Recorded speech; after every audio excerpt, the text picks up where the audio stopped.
I feel inspired after listening to his words, and I am so proud to stand here tonight as a member of the United National Congress. I greet you at this auspicious time in our country's calendar. In this tiny little country of Trinidad and Tobago, the world sees diversity and togetherness at its best as our Muslim community continues to observe the holy month of Ramadan. Our Hindu community celebrated Ram Navami last night. Then they have Hanuman Jayanti coming up. And the Christian community is, of course, observing Lent, and Holy Week has begun. And our most sacred and revered observance of Easter is upon us. But brothers and sisters, just as we are observing these holy times and spending time together getting closer to God, there are those busy at work trying to turn Trinidad and Tobago into hell's backyard.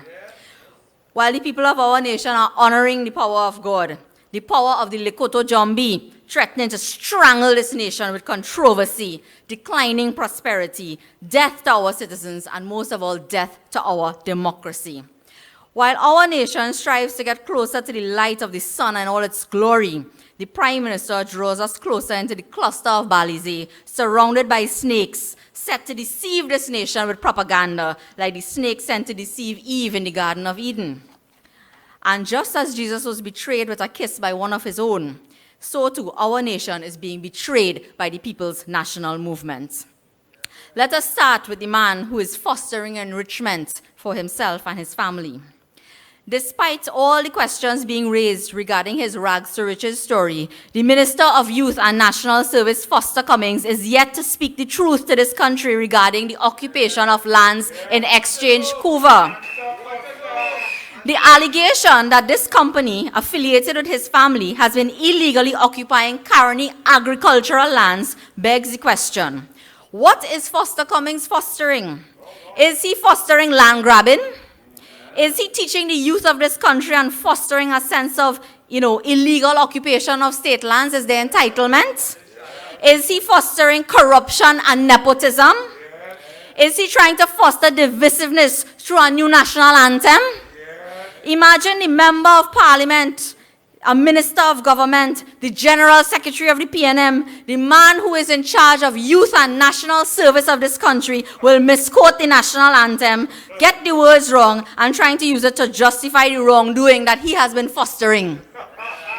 He wants to say that, like everybody else that may be illegally occupying land, he's entitled to do so as well. Is that the reasoning and excuse coming from a minister of this PNM government?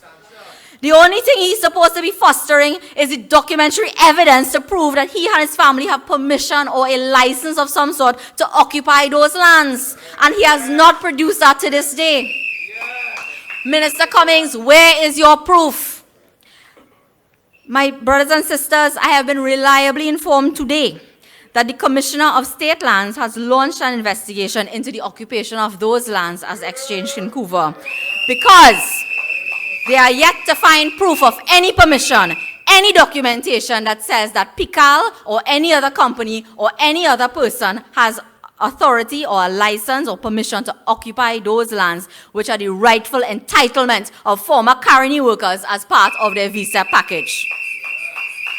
Minister Cummings wants to quote the names of other companies and create a distraction, but the fact is that short-term licenses were granted to certain businesses who were paying rent and maintaining the lands through an arrangement with the state, because all of the Caroni lands could not be developed all at once, and that was a short-term measure to mitigate against destruction or other illegal occupation like what he is perhaps engaged in with his family, and the increasing costs. But that is not to say that anybody can just move in on the lands and occupy it, because what did he say? Every creed and race can find an equal place? Well, apparently he thinks every creed and race can go land grabbing. Now, while we're remembering Palm Sunday that was celebrated yesterday and how the Lord rode into Jerusalem on a donkey, Minister Cummings and his family's companies like Pical, another one by the name of Rivulet Investments and so on, they are not riding any donkeys. In fact, I got a list here. A list of vehicles, 47 vehicles in total that are linked to Pical, Minister Cummings himself, 10 of them, Rivulet Investments, another company of interest, Clydon Investments, and one called Trini Curve, 47 in total. I want to, yes, and it's Range Rover, all kind of heavy equipment, trucks. If you see, a whole long, nice list.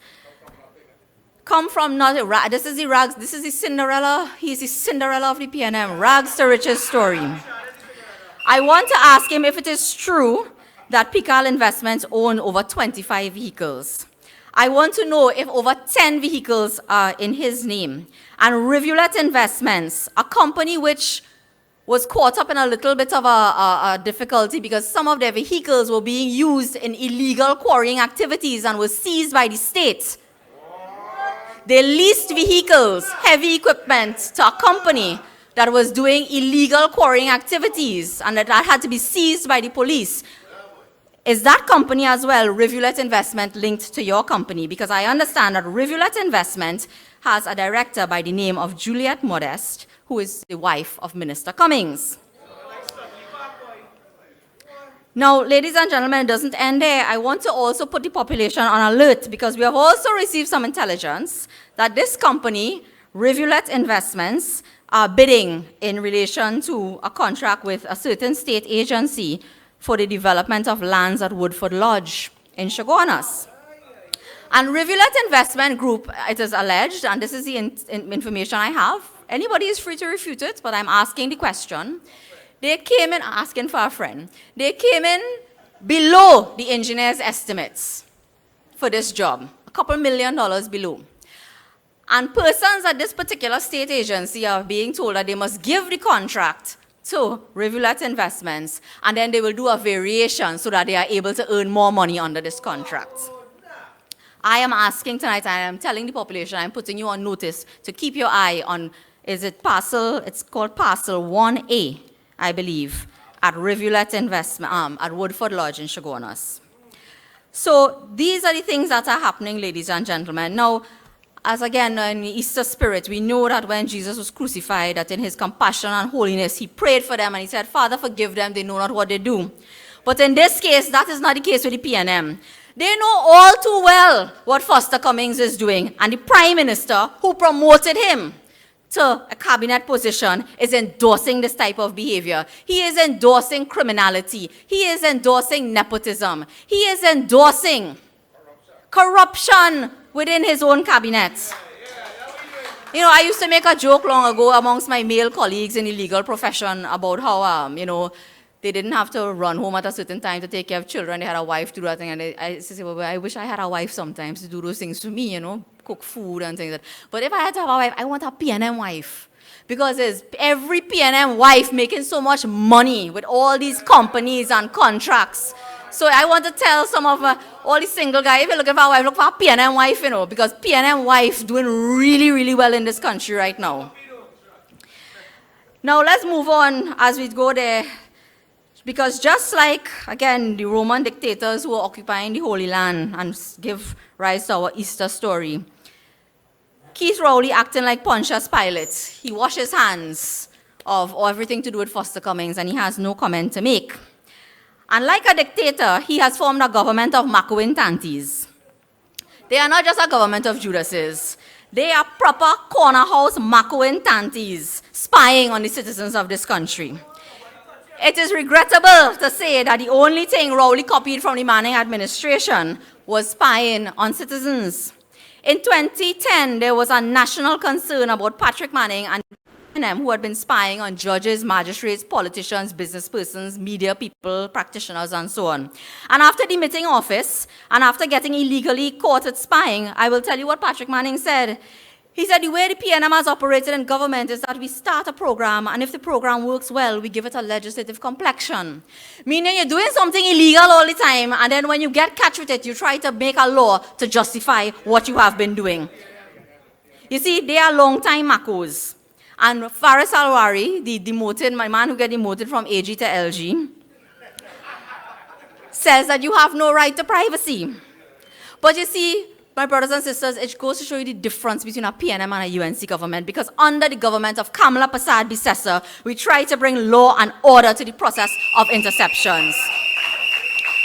Kamla Prasad-Bissessar passed the law to regulate interceptions and implement appropriate checks and balances to protect innocent citizens from the power of high-handed government officials. It reminds me of one of my favorite quotes: "Let no man live uncurbed by law or curbed by tyranny." There must be legal mechanisms in place to regulate any encroachment upon your fundamental rights and freedoms, and that is what the UNC stands for. So this report of junior officers closely linked to government ministers using Israeli spy software to intercept your messages, who knows, even your photographs and other data. It is wrong. There are 3 persons authorized by law to intercept private communications, and that is the Chief of Defense Staff, the Commissioner of Police, and the Director of the SSA. The law was amended by the PNM to allow them to go into your stored communications. So whether the communication is stored by a telecom provider pre-2010 when no law existed, they want to be able to go back into that. And how do they justify this? It's about the prison. They need to intercept things about criminals and so on. I want to tell the Prime Minister to instruct his Minister of National Security to lay these reports of the Strategic Services Agency for the last 4 years in the Parliament so that the people of this country can see if we are getting value for money. The SSA that is supposed to use these interceptions and analyze them and work with them and determine and try to stop criminal activity, what are the results? Billions of dollars have been spent. We want to see the results. And the Minister of National Security, who I have to give a compliment to, he's a very consistent man. He's the most consistent man in government. He's a consistent failure. Anywhere they put a man, he's failed. Anywhere they move here about 4 times and he fail. So let us applaud him for his consistency. He cannot address, and we used to call that jupe long time. This man jupe down on himself when he talking at a function. Imagine if he was walking. He ain't walking, but he's sleeping away. Right? They cannot address crime in a sensible manner. Right? They're doing nothing to alleviate poverty and suffering amongst low-income households. They wash their hands again like Pontius Pilate of the nation's children, ignoring the need for education-based solutions for our problems. We are not spending money to ensure that we are effectively detecting crime. Over half the CCTV cameras, you heard it in the Parliament, live and direct, not working. Last year, Stuart Young said, we're obsessed with CCTV. Well, you'll hear from the man who obsessed with CCTV just now. They say Dr. Munilan obsessed with CCTV cameras, and a TSCT is working vociferously to get them fixed. More not working now than last year, but TSCT working to fix them. That too, the CCTV cameras was the subject of controversy, my friends. Imagine the maintenance of our camera system, everything, the whole contract split into 2. They say they're getting better value for money. So 1 person to provide and 1 person to service hardware and software. $12.5 million given in 2020 to a company called Johnson Controls to provide cameras. Where is the value for money when half the cameras are not working? Earlier this year, we asked questions again on your behalf in the Parliament. 16,000 samples awaiting testing at the Forensic Sciences Center. There was a couple that tragically perished in St. Julian Village. The village, my grandfather's hometown, so it hurt me when I read that story.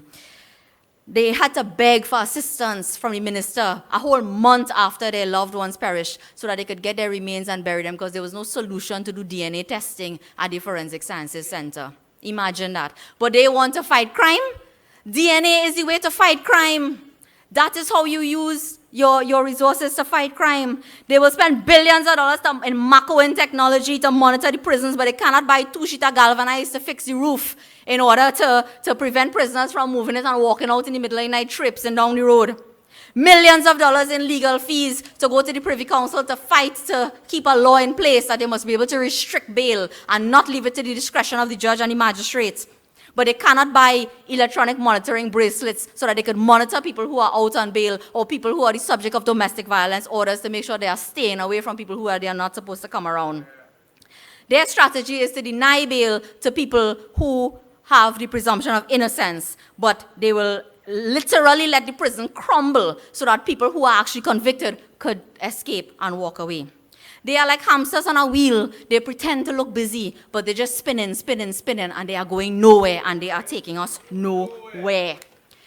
And all they're doing in all that wheeling and dealing is that some lawyer, some company, some friend, financier, or family member is making money. On that note of spending money, let me end by extending a warm welcome to our shores, to a lady who you're going to hear a lot more about tonight called Super SRP Kate. Keith Rowley boasted the other night that it's not no 35 million TT dollars that they were trying to use out of the TTPS budget to pay foreigners to come here and investigate crime that they say has occurred. He said it's 18 million US dollars that he's allocating. So the next time your child is kidnapped and there's no CCTV camera working, the next time your child cannot log on to class or do their homework because they have no laptop, just think about the 18 million US dollars that Keith Rowley has allocated to hunting political rivals and going on a witch hunt on behalf of, with your money. This money was paid in the face of serious, very serious things. And when I got into the Senate, someone told me, well, now that you're in active politics, there are certain things you need to buy. I said, well, I thought they'd talk about my wardrobe, I need to update, that kind of thing, look a little nicer, whatever. But apparently they said, no, what you need is a large post box. Because you see, people like to put things in post boxes. And what I have here tonight are two very important things, and I think you will hear a lot more about it as we go along. The first one was a document prepared by someone who is described as Team Lead EMBD Investigation. And Team Lead EMBD Investigation wrote this memo on March 17, 2021, and I want to quote something from it where he says, "There is simply insufficient tangible evidence to string the circumstantial points together due in large part to major challenges as outlined in this document. There is little prospect that this will change." The subject of this memo was an update on EMBD criminal investigation and a proposed change of scope. Local police officers have written and put into writing to senior members of the police service, to, I think, senior government ministers may also be privy to this, knowing that they have gotten nowhere since 2016 with these political witch hunts that they are on. Somebody also dropped into my post box a response written by one of these officers who was tasked with doing this. And what he said here is that it stands during the period 2016 to present that TTPS has taken full advantage of the assistance provided by EMM UK. That is a company headed by Miss SRP Kate is a person in that company. In the EMBD investigation leading to a fully informed decision, the strands being pursued at this time are within the investigative capability and do not require further engagement with EMM. You see, EMM wanted more money. EMM are the pipers of the Caribbean. EMM are like those touts that stand up outside the courtroom and looking for a little walk here and a little walk there, and they wanted their contract renewed, and that is where the $35 million came about. EMM are here like mercenaries for hire. So while the UK Prime Minister sitting down in the Ukraine talking about he must fight a dictator, one of his citizens are down here in Trinidad enabling a dictator. EMM Kate is here tonight sitting down in the Hyatt on your taxpayers' dollars that cannot fix CCTV cameras. Right? SRP Kate sitting down right now, and I hope you're listening, because let me tell you something. We will not stand by and allow this to happen. Our local police officers know that there is no evidence, and since 2016 you have been collecting money on the back of the taxpayers of this country, trying to enable a witch hunt against the UNC. And I know I am out of time, but there's one last thing, and I will crave the indulgence of the birthday boy, Mr. Archie, to put it up on the screen for you to see here tonight. And I want to ask, with all these things, I tell you that big post box will pay off. I want to ask Kate, EMM, SRP Kate, in the course of your investigation, did police officers bring these checks to your attention? When you send them to investigate certain contractors, did they also find checks 21st of the 4th, 2010 for $300,000 payable to the PNM? 5th of the 5th, 2010, PNM, $300,000. 29th of the 4th, 2010, People's National Movement, $75,000. 22nd of the 4th, remember we had an election in May 2010, huh? 22nd of April 2010, $400,000 payable to the People's National Movement. And 22nd of April, that day was on a collection drive that day, boy. 22nd of April 2010, like a man passed around and pick up check that day. Another $100,000 payable to the People's National Movement. I have blacked out the names of the people whose names appear on these checks, but I have more checks as well. And I want to ask tonight whether it is true or not that being faced with this information that they were told, and officers here were told, that the inquiry is only dealing with 2015 and not 2010. And they are ignoring this information because it can't be that what good for the goose, good for the gander. My brothers and sisters, it is obvious that while the PNM and the Prime Minister are ready to betray the people of this nation with a kiss, they are also willing to go to great lengths to collect the 30 pieces of silver. And while we continue to observe our respective religious celebrations, those who betray us are plundering our treasury at the expense of the people of Trinidad and Tobago. But let me tell Prime Marco Rowley something here tonight. He will never succeed, because I believe that true prayer, as we are doing this week in our nation, as I said, every religious group is doing so, and unity, we will deliver this country out of the suffering that we have faced under the last 6 years of the PNM. The sun will rise again on Trinidad and Tobago, my brothers and sisters, under the leadership of Kamala Persad-Bissessar, and the United National Congress will bring peace, bread, and justice back to Trinidad and Tobago. Stay strong and stand together, brothers and sisters. I thank you. The voice of the people is the voice of God. The tables are turning, your eyes are opening. Welcome.